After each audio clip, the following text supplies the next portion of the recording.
repetir, porque o assunto foi um trabalho que foi feito para 2 horas e meia, então nós estamos dividindo e tentando discutir cada palavra, cada citação que Jesus fez nessa oração. Então, para a gente relembrar, nós vamos passar os evangelhos. Né? Portanto, vós oreis assim: Pai nosso que estás no céu, santificado seja o teu nome. Venha o teu reino, faça a tua vontade, assim na terra como no céu.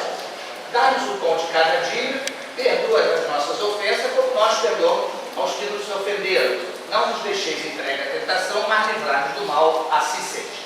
Essa é a oração que está em Mateus, capítulo 6, versículo 15 a 13. E temos a outra. E aconteceu que estava Jesus orando em certo lugar, e quando acabou, um de seus discípulos disse: Senhor, ensina-nos a orar como João ensinou a seus discípulos. Ele lhes respondeu: quando orardes, dizei: Pai, santificado seja o teu nome, venha o teu reino.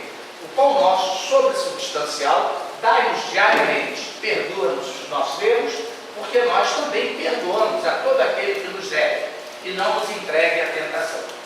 E nós falamos que quando vamos estudar qualquer passagem do Evangelho, nós temos que ver todos os evangelistas para tirar alguma coisa. A página de hoje, de abertura, foi sobre oração, né? Sobre oração. Então era um hábito do judeu orar. Era um hábito. Eles oravam 3 vezes, no mínimo, por dia. Né? Então, nós conversamos por quê que um dos discípulos, quando Jesus acabou de orar, pediu que ensinasse. Sem dúvida nenhuma, Jesus não orava de voz alta. Isso a gente já pode ter certeza. Aconteceu alguma coisa que eles sentiram a vibração. E diz assim: acabou um de seus discípulos e disse: Senhor, ensina-nos a orar como João ensinou seus discípulos. Então a gente aí pode deduzir que foi ou João, o evangelista, ou André, porque todos os 2 foram discípulos de João Batista. Então a gente não sabe quem é, né? Porque não diz o texto de Mateus, mas nós só podemos, por relações, chegar à conclusão que foi um desses 2. Então nós trabalhamos o que era a oração, como deveríamos orar, depois trabalhamos o Pai Nosso que estás no céu, santificado seja o teu nome, venha o teu reino, faça a tua vontade, assim na terra como no céu. Paramos aqui. E hoje nós vamos continuar. Né? Essa é Lucas, do capítulo 11, versículos 1 a 4. Então são esses 2 que nós copiamos. Então, Pai Nosso. Mateus diz assim: portanto orais, vós desse modo: Pai Nosso que está no céu, santificado seja o teu nome, venha o teu reino, seja feita a sua vontade, assim na terra como no céu. O pão nosso de cada dia nos dá hoje. E Lucas diz assim: dai-nos cada dia o pão nosso, dai-nos cada dia o nosso pão cotidiano. Então a palavra-chave para a gente é pão. Os estudiosos dizem que, como essas 2 frases estão colocadas, elas não representam a capacidade e a evolução espiritual de Jesus. Ela é muito simples. E eles dizem que no Evangelho primitivo de Mateus tinha uma palavra do lado do pão que exprimia a essência. Como esse Evangelho de Mateus foi escrito em aramaico e depois foi traduzido para o grego, muitas palavras foram adaptadas ou transformadas, porque o aramaico era uma língua falada entre os hebreus em casa. Então ela não era rica como o grego, que era uma língua universal. Então foram feitas algumas adaptações. E essa frase aí cai nessa. Porque dá o nosso pão de cada dia, o nosso pão cotidiano. É uma coisa óbvia. Por quê? Se a gente for ver lá, na questão 115 do Livro dos Espíritos, como nós somos criados simples e ignorantes e teríamos que chegar à perfeição, tinha que ter alguma coisa mais substancial. Então, o que vocês acham que seja o pão? Conhecimento. É uma leitura. Mas, para nós, assim, no primeiro momento, o que vem na cabeça da gente? Alimento. Sustento. Olha, por isso que quando é alimento, concordo passivo. Por isso que quando a gente vai fazer qualquer coisa, uma atividade espírita, a gente já pensa logo na comida, né? Então é isso. Inicialmente as necessidades do corpo, tá? Refere-se inicialmente às necessidades demandadas pela vida corporal. Porque eu tenho que alimentar este corpo.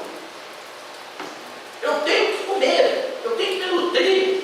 Porque senão eu não vou aproveitar adequadamente a minha ferramenta de trabalho, que é o corpo, para executar aquilo que eu tenho que executar. Seja uma expiação, seja uma prova, seja uma missão.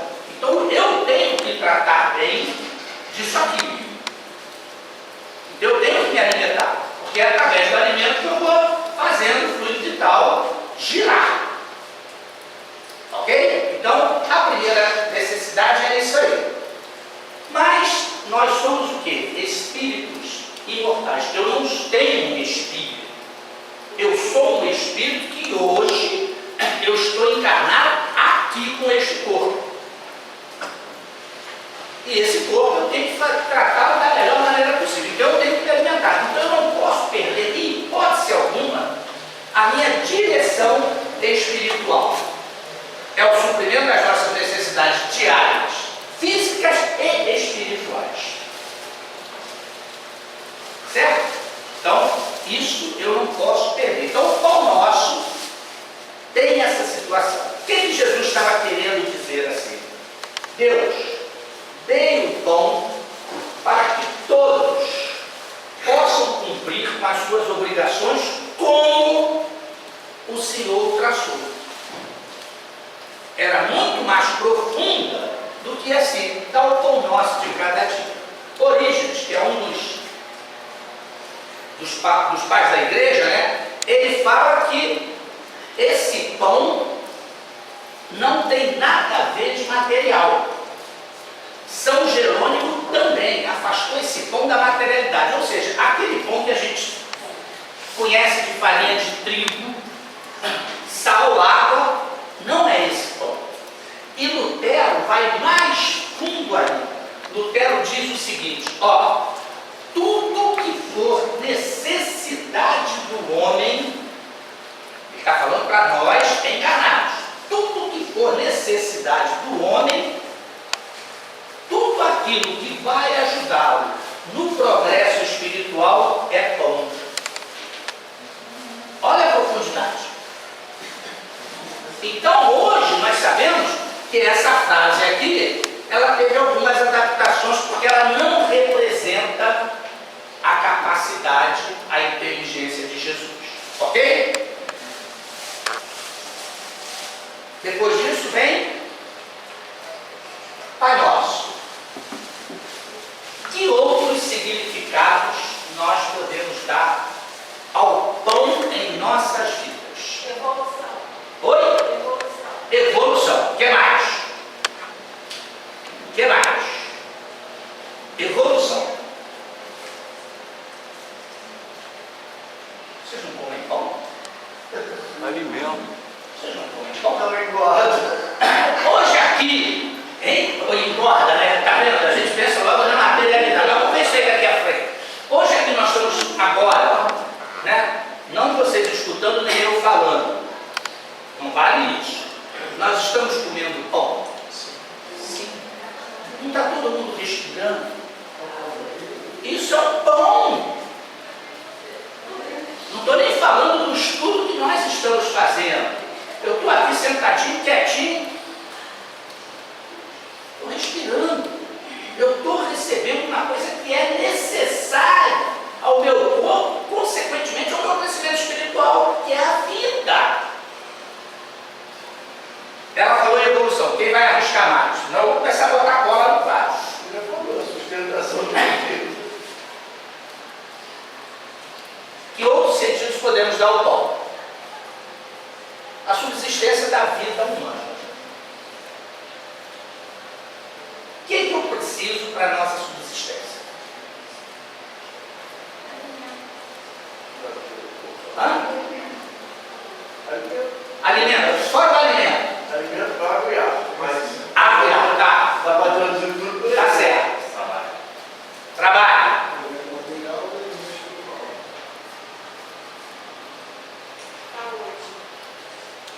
Eu preciso me relacionar. Porque eu cresço. Então eu preciso da vida em sociedade. Isso é um tipo de pão também. O outro tipo de pão é trabalho.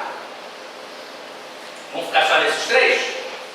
Mas não podemos nunca, ó, em hipótese alguma, perder o foco da vida espiritual. Isso a gente faz constantemente. Eu tenho que saber que estou aqui para crescer espiritualmente. Tenho que participar da vida em sociedade. O que ela me oferece, eu tenho que saber usufruir. Mas tenho que ter os meus limites. Eu tenho que saber aquilo que me é necessário e aquilo que me é supérfluo. Tá? Cada dia. É o pão nosso de cada dia. Cada dia.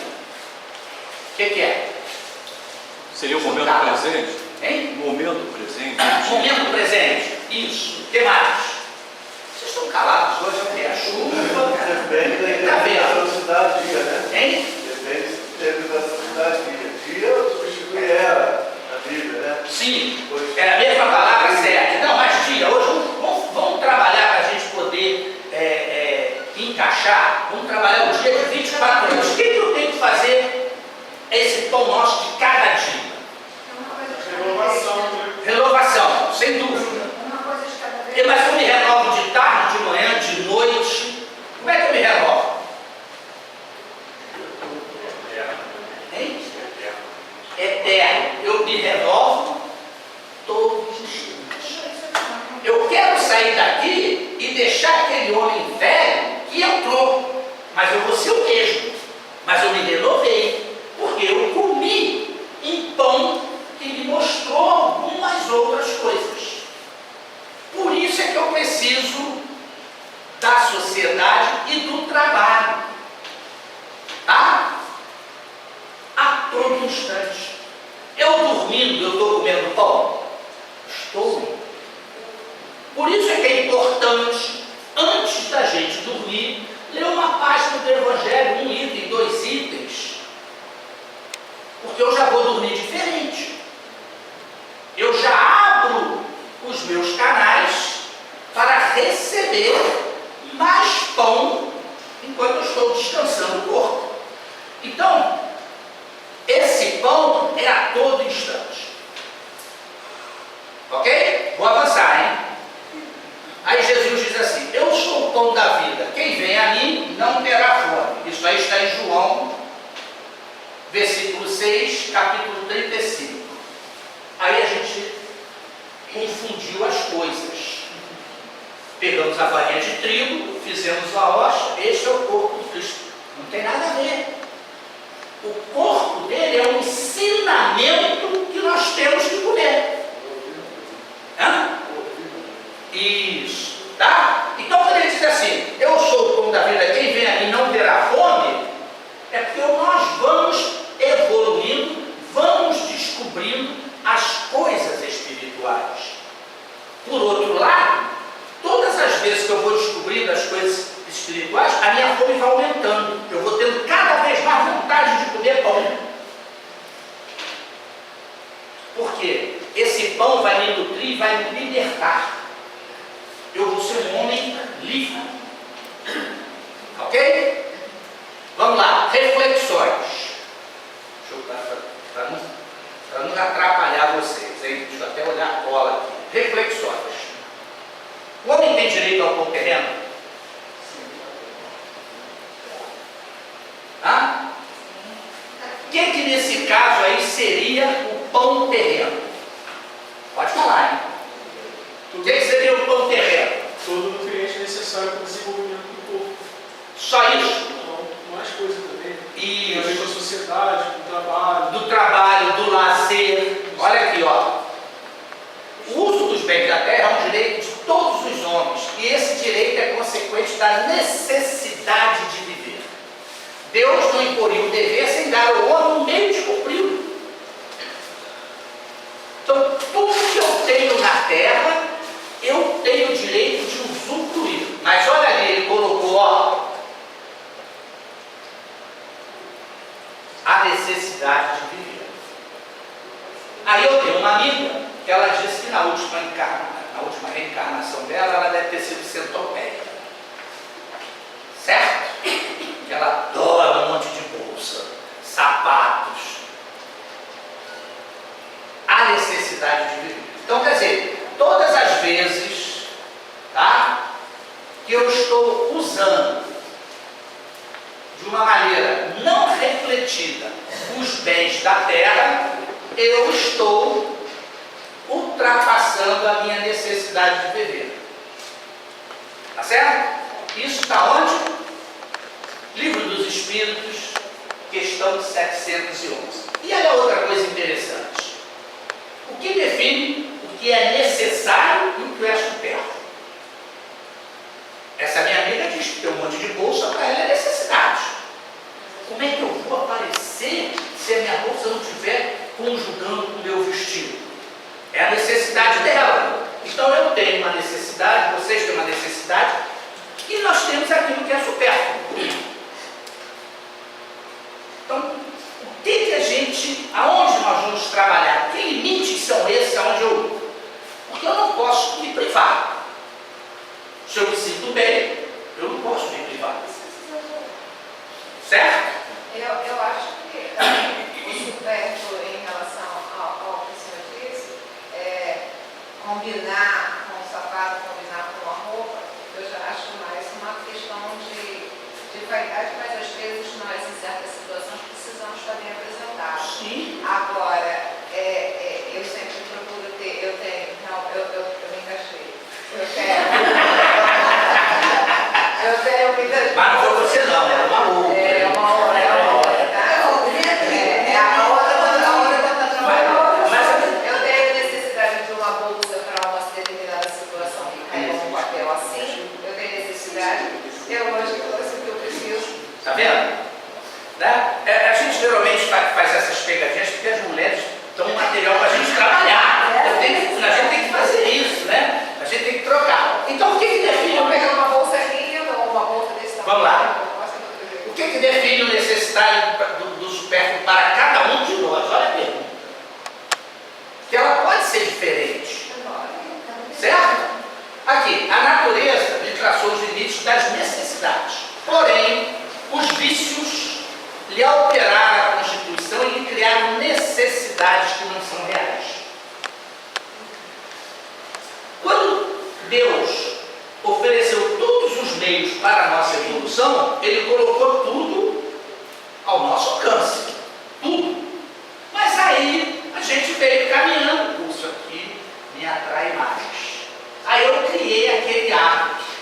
Só que tem que aquele hábito era negativo, me tornou um vício. É por isso que nasceu o egoísmo, nasceu o orgulho, nasceu a inveja. E a gente traz isso, tá? Então olha só, a natureza lhe traçou o limite das necessidades. Porém, os vícios lhe alteraram a constituição e lhe criaram necessidades que não são reais. Então a gente... Às vezes você usa, eu já passei por isso, eu estava usando uma bolsa e falou assim, estava olhando bolsa da marca lá, não sei o quê. E não era inclusive eu tinha ganhado, porque nem podia comprar, eu poderia. Né? Então é isso, você vê o seguinte, nós temos É essa... uma necessidade, Lógico. poderia ser uma outra. Né? Por exemplo, tem pessoa, já que você tocou, uma época da fase da minha vida, as pessoas, profissional, as pessoas achavam que tinha que ter uma bolsa combinando com sapato de jacaré.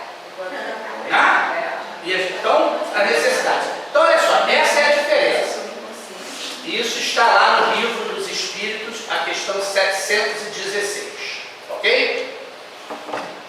Vamos as reflexões. Quando eu passo para o supérfluo, eu entro nisso aí. O que eu consumo? Também a gente vai sair aqui com um conceito de consumismo um pouquinho diferente. Tá? Porque todo mundo que nós vivemos, a sociedade que nós estamos vivendo, ela está nos preparando para a gente consumir. Quem gosta de ir ao supermercado? Eu gosto. Então, quando você entra no supermercado, eu faço listinha. Eu já saio de casa, tique. Porque se você for entrar no supermercado com o espírito despreparado, você vai levar coisa que você não necessita. Porque aquilo é organizado. Tem pessoas que o trabalho daquelas pessoas são bolar sistemas para que você leve o que não é necessário. Ok? Então, isso é o consumismo inconsciente. Existem estudos psicológicos. Lógico, tranquilo. Mas vamos lá. O que é necessário e o que é supérfluo? Quando a gente vive numa cidade, eu tenho necessidades diferentes do que se eu vivesse lá dentro da Amazônia, no meio do mar. Ok? Então isso é que a gente tem que ver. Vamos lá. Consumismo. Ouviram da lei de Deus e terão que responder pelas privações que houverem causado aos outros. Nada tem de absoluto limite entre o necessário e o supérfluo. Tá? A civilização criou necessidades que os selvagens desconhecem e os espíritos que ditaram os preceitos acima não pretendem que o homem civilizado deva viver como selvagem. Se a gente vive numa sociedade, se nós temos regras nessa sociedade, nós temos que viver de acordo com ela. A civilização desenvolve o senso moral e, ao mesmo tempo, o sentimento de caridade, que leva os homens a se prestarem mútuo apoio. Os que vivem às custas das privações dos outros, os que vivem à custa das privações dos outros, exploram em seu proveito os benefícios da civilização. Então, quando ele diz aqui, terão que responder pelas privações que houverem causado, não sou eu, você, não. São aquelas pessoas que, através da ganância, nos levam a consumir aquilo que nós não estamos necessitando. Por exemplo, hoje, já está mais do que provado, se todos nós tivéssemos o mesmo padrão de consumo do americano, teríamos que ter 4 planetas. Só temos um. Então, por isso que hoje o clamor de conservar, de preservar, está começando a tomar vulto, apesar das diferenças, tá? Então, nós é que temos que balizar. Isso aqui para mim é necessário, isso é supérfluo.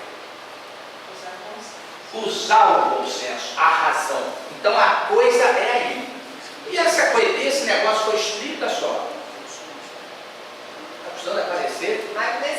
Lá no livro dos Espíritos, da questão 717. Olha que coisa interessante, que hoje nós podemos trabalhar isso aqui de uma forma que na época nem se pensava. Então a coisa foi colocada para que a gente refletisse e tentasse evitar aquilo que nós estamos fazendo.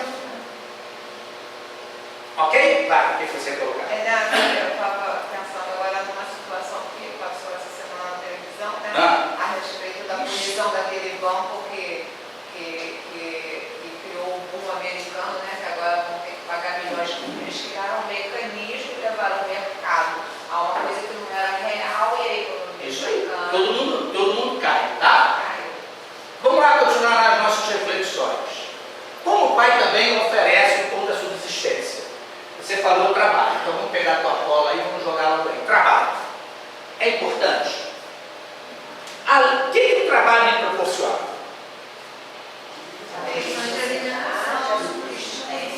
Estudo, subsistência, saúde, regras, responsabilidade, dignidade, interação, realização pessoal, mas eu gosto de passear. Ah, também, né? Certo? Eu gosto de passear. Olha, o espírita tem que abrir mais o leque. Não é pecado, não. Pecado não existe. Não, então, olha só, o que, que o trabalho nos oferece? Ó, o trabalho é lei da natureza. Por isso mesmo constitui uma necessidade. Tá? É esse aqui. E a civilização obriga o homem a trabalhar mais, porque ele aumenta as necessidades e os gostos. Então, quando eu tenho as coisas do meu trabalho, eu acho que aquilo é necessário, perfeito, a minha consciência tem paz. E através do trabalho, vocês falaram essas outras coisinhas aí. Deixa eu botar lá onde está isso. Está no Livro dos Espíritos, da questão 647. E a respeito do trabalho, vocês também falaram isso aí. Pode ser uma consequência da natureza corpórea. O trabalho se impõe ao homem. É expiação e, ao mesmo tempo, meio de aperfeiçoamento de sua inteligência. Se não fosse o trabalho, a gente não iria evoluir. Tá? É esse aqui. Sem o trabalho, o homem permaneceria sempre na infância, quanto à inteligência. Por isso é que seu alimento, sua segurança e seu bem-estar dependem do seu trabalho e da sua atividade. Tá? Olha aqui, ó. Segurança, alimento e bem-estar. Tudo aquilo que me dá um prazer, tudo aquilo que vai me dar o bem-estar, eu tenho que ter através do meu trabalho e da minha atividade. Ao extremamente fraco de corpo, outorgou Deus a inteligência, em compensação, mas sempre é um trabalho. Eu trabalho com o corpo e eu trabalho com o espírito. Ok? Isso está onde? Vamos ver? Livro dos Espíritos, questão 676. Então já sabemos que toda ocupação útil é trabalho. Entendem por que ninguém pode ficar ocioso? Que a ociosidade é um vício. É um vício. É um defeito nosso. A gente tem que estar com a mente ligada em alguma coisa, porque isto é trabalho. Então vamos nessa. O que queria dizer ali na interpretação? Eu não passei. Aonde? Ao extremamente fraco de corpo. Ao extremamente fraco de corpo, outorgou Deus a inteligência, em compensação, mas sempre é trabalho. Ou seja, tem aqueles que são, vamos dizer assim, um corpo debilitado. Eu esqueço o nome desse cientista. Hoje, Stephen Hawking. é isso, esse nome eu nunca consigo gravar. É aquele cara que só tem daqui para cima, teoricamente, está fazendo cara feia. É a maior inteligência que nós temos hoje encarnada. O cara faz contas de cabeça que a gente... É um dos criadores da física quântica. É isso, é física quântica. Tá? Então ele é extremamente inteligente. Mas olha só, ele cai dentro disso aqui. Ao extremamente fraco de corpo, perdão, outorgou Deus a inteligência. Ele é extremamente privilegiado em termos de inteligência. Que agora é uma expiação? É. Não vamos entrar mais no mérito. Vamos embora, vamos passar. Toda ocupação útil é trabalho. O espírito trabalha assim como o corpo. Uma outra reflexão. Será que deixa eu ver para se não aperto o botãozinho aqui? Não, posso apertar. Como o Pai nos oferece o pão da subsistência? A mesma pergunta. Uma outra que o espírita fala sempre. É uma coisa, é uma lei.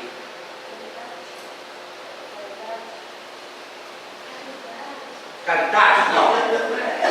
Na realidade é uma caridade para com segredos. É uma caridade para com nós. Vamos dizer assim. Mas é uma lei, não. Vou colocar, até porque a hora está bem complicada. A reencarnação é um pão. É o pão. O pão. Um grande pão. Né? Porque se eu estou aqui hoje e não aproveito o pão espiritual que o Cristo nos ensinou, o Pai vai fazer, dá outra chancezinha para ele. Aí ele dá isso aqui, ó. A reencarnação. E o que é a reencarnação? Para que serve a reencarnação?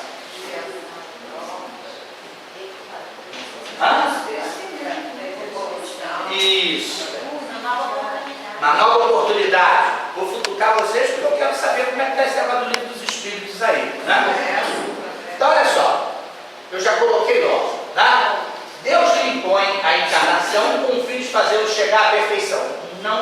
jeito.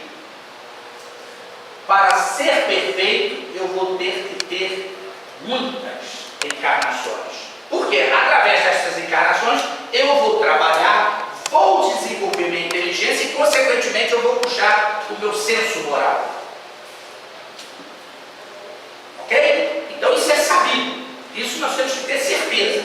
Hoje nós sabemos alguma coisa? Sabemos. Mas nós vamos precisar de outras para aumentar a minha inteligência, caminhar para a perfeição. Hoje também nós sabemos que o nosso mundinho, né, é um dos lá de baixo. Então, o momento que eu for chegando, caminhando na direção da perfeição, eu vou ter que mudar de mundos para aquele mundo me proporcionar conhecimento que este aqui não pode.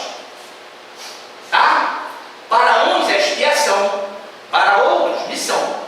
Mas para alcançar essa perfeição, tem que sofrer todas as vicissitudes da existência corporal. A gente faz uma análise então com o que Cristo passou, pela quantidade infinita de encarnações. Tu tirou daqui, era a pergunta que eu ia fazer, porque a gente ainda tem medo de falar isso. Eu ia perguntar assim, tu tirou daqui, tá certo? Tá ótimo. Eu ia perguntar assim, Cristo reencarnou? Aqui não. Não. Mas como é que ele ficou inteligente? Ele encarnou. É porque nós temos dentro do nosso subconsciente que ele foi criado perfeito. Não, perfeito nada. Olha lá, ó. Ele teve a existência dele em outros mundos. Mas ele passou por tudo aquilo que nós estamos passando. Não vamos entrar no mérito aqui como é que ele fez, isso a gente não sabe, né? Mas igualzinho nós estamos passando. Porque a gente ainda tem, sendo espíritas, nós ainda temos dentro do nosso, vamos dizer assim, subconsciente, né? Que ele foi criado perfeitinho. Não! Ele foi criado como nós. E as chances para chegar à perfeição foram dadas como estão sendo dadas para nós. Isso é que é bom. Isso é que dá a disposição para que a gente sempre procure melhorar. Ok? O Lula fala que a reencarnação dele foi direto e errado. Tem essas discussões. Nisso é que está a expiação. Visa ainda outro fim a encarnação. O de pôr o espírito em condições de suportar a parte que lhe toca na obra da criação. Nós estamos na obra da criação? Sim, sim. Todos nós. Tá? Se a gente sabe alguma coisa, a gente tem que distribuir e passar esse conhecimento. Então isso é uma das nossas responsabilidades nisso aqui, obra da criação. Para executá-la, é que em cada mundo toma o espírito um instrumento de harmonia com a matéria essencial desse mundo, a fim de aí cumprir, daquele ponto de vista, as ordens de Deus. Então, nosso corpo é de acordo com este mundo. Para outros mundos, nós teremos outro tipo de mundo. Tá? Mas o espírito é sempre espírito. É assim que, concorrendo para a obra geral, ele próprio se adianta. Então, no momento que nós estamos ajudando, nós estamos nos adiantando. Tá? Isso aí, questão 132 do Livro dos Espíritos. O que o senhor acha? O senhor Maricel, eu ainda estou aqui. O que você acha a respeito de muita coisa que eu conheço assim, essa parte da legislação que priva que diversas obras de criações que a gente sabe que existem devam ser preservadas por quem criou, pela instituição que criou, por determinado tempo. Agora criaram uma nova regra e ela, depois desse determinado tempo, é de domínio mundial. É um atraso na Não, evolução. ela está de acordo com as nossas leis. Ela está de acordo com os nossos progressos. Nós ainda somos egoístas. acordo com o nosso adiantamento. De acordo com o nosso adiantamento. A lei natural é uma só, em todos os tempos. Em todos os planetas. Tá? Em todos os planetas. E aí o que acontece? Mas dentro da sociedade, essa sociedade precisa de regras. Essas regras são as leis. Neste momento, quem está dominando, acha que isso é importante. Limitar. Até porque existe uma corrente muito forte que quem tem o conhecimento tem o poder. E ó, um dos vícios que nós temos que abrir mão é do poder. Tá? Então vamos continuar. Senão aqui, vou ter que correr um pouquinho. É aqui. Reflexões. De novo, é bom a gente pensar. Olha só. CNT. Então vou colocar isso aqui. Deixa eu ver para não atrapalhar meu jogo. Essas duas palavrinhas aí é o resumo de toda a filosofia e, consequentemente, do Evangelho. Né? Toda a filosofia do Evangelho, tem um negocinho errado, e toda a sabedoria dos séculos se reduzem, em última análise, a esses dois monossílabos. Então a pergunta boa é essa: em que consiste o ter? Em que consiste o ter? Em que consiste o ter? Não é na posse, na propriedade? Isso. Domínio. Domínio. Então, quando eu falo em que consiste o ter, é aquele homem que está ainda na horizontal da vida. Eu só olho para frente. Eu esqueço de olhar para o alto. É o egoísta, tá? Na realidade, o egoísta é o oposto do Evangelho. Porque o Evangelho manda você dar o tempo todo. O rico do Evangelho é aquele que dá. E o pobre é o egoísta, que só quer receber. Né? Então, na realidade, é isso. O que consiste o ter? O ter, eu estou na horizontal da vida. Eu não paro para pensar na vida espiritual. Eu não paro para observar as verdades que eu tenho que procurar. Só material. Só material. Eu quero ter muito, muito, muito. Então, eu vou me satisfazer com isso, em ter os bens materiais. E isso vai me ter um preço. Vamos ver daqui a pouquinho na frente. Né? Viver na horizontalidade da vida. E a outra coisa, é o homem profano que não conhece o pão espiritual que Jesus oferece. E se a gente parar dentro da nossa sociedade, nós estamos vendo que é a grande maioria. Lamentavelmente. Hoje, né, um grande percentual está aqui dentro. Ó. Em que consiste o ser? A nossa realidade. Que realidade? Espiritual. Espiritual. Eu tenho que buscar a verdade, eu tenho que saber quem eu sou, eu tenho que saber de onde eu vim, para onde eu vou. Eu tenho que ter dentro da minha consciência que a minha vida não começou quando o médico a parteira, não, meu médico, deu a palmada e a gente começou a chorar. A vida não começou ali. A vida não começou ali, nem vai terminar a hora que botarem dentro do caixão. Isso é um período de transitório, para por uma escola, onde nós viemos aprender. E se a gente vem aprender, nós estamos buscando uma verdade. A verdade é sempre a verdade espiritual, tá? Consiste na consciência da verdade sobre nós mesmos. Se conhecermos a verdade sobre nós mesmos, seremos livres. Por que a gente hoje tem as fobias? Por que tem as depressões? Por que tem os medos? Porque não tentamos ainda isso aqui.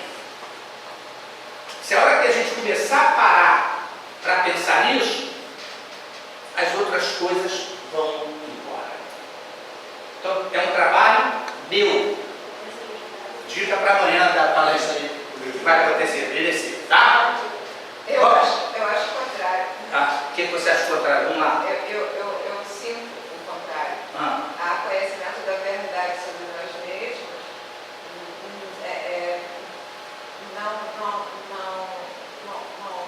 Não vou dizer que não liberta, mas não causa. A consciência da verdade sobre nós mesmos é que nos causa, às vezes, certas fobias, vezes. Não, eu tenho que expurgar, mas se ela causa, é porque eu tenho que expurgar, eu tenho que botar aquilo para fora. Você entendeu? Então, eu tenho um problema, tenho. Como é que eu vou encarar o problema? Olhando ele de frente, falando com ele. Aí eu jogo ele para fora. Aí o corpo externo. Sem dúvida. Combater o bom combate, pô, tá na Bíblia. Isso aí. Tá no Tá? Evangelho. Aí a outra eu já não vou vir com cigarro. Vamos lá. Reflexões. Deixa eu ver se eu posso falar ou vou fazer a pergunta. Ah, posso jogar. O homem no plano horizontal apresenta os seguintes perigos. Então, se eu penso só em ter carros, lanchas, tripudiar em cima dos outros, ser egoísta, ser orgulhoso, isso que a gente vê na televisão sempre, né? Eu vou ter alguns perigos. O primeiro dele é esse aqui, ó. Embrutece a alma. Certo? O que é embrutecer a alma?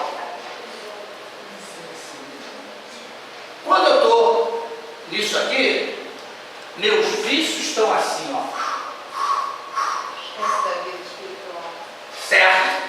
Então eu vou condensando essas energias e eu vou jogar para o meu corpo espiritual. É o Espírito. Certo? Eu vou jogar para o meu corpo espiritual. Por isso que quando a gente lê livros de romance, a gente vê assim, o cara é cinza, o cara tá pretinho. É isso, ó. É a alma embrutecida. Ele não tem, apesar da luz estar dentro dele, mas ele não faz por onde brilhe essa luz. Ofusca. Ofusca. Porque se eu dou mais valor ao ter, o meu ser vai diminuindo. E aí olha o que acontece, ó. Quem só cuida da parte material da existência, esquecido da centelha divina que traz dentro de si, materializa seu perispírito, o que lhe acarretará grandes perturbações quando passar para o mundo espiritual. Porque todos nós vamos. Então aquela pessoa que só vai com a ideia do ter, ele vai ser muito mais difícil de ter a misericórdia divina. Não que a misericórdia divina não esteja presente, ela está. Ele não vai conseguir ver, porque se ele passou uma existência toda sem pensar em Deus, por isso é que nós somos contra aquilo tudo para abreviar a vida, porque naquele último segundo alguém pode bater, pensa em Deus, aí você passou por lá, está pensando em Deus, já vai ter uma entrada diferente, ok? Então, se eu fico aqui, eu vou embrutecer. E a outra coisa, ó, afasta-se de Deus. Eu vou embrutecer e vou me afastar. Eu me afastando de Deus, o que vai acontecer? Tudo é matéria, mas a lei divina é para todos. Aí eu desencarno, reencarno, achando que eu estou lá e aqui eu não tenho noção. Fico tão viciado nas coisas, que em um determinado momento a lei divina fala assim, ó, você vai ter que ir para um planetinha mais atrasado. Fala. A lei permanecer aqui após o desencarne. Sim, então fica agarradinho, vivendo como se vivo fosse. Ele está vivo, mas ele pensa no corpo, porque ele se afastou, tá, do ser. Então afasta-se de Deus. Quem se afasta de Deus retarda seu progresso espiritual, e as consequências do progresso espiritual retardado são fatais para o espírito, porque eu mergulho em reencarnações dolorosas até que desperto para a verdadeira vida. É o negócio do anjo ter caído, é isso aí.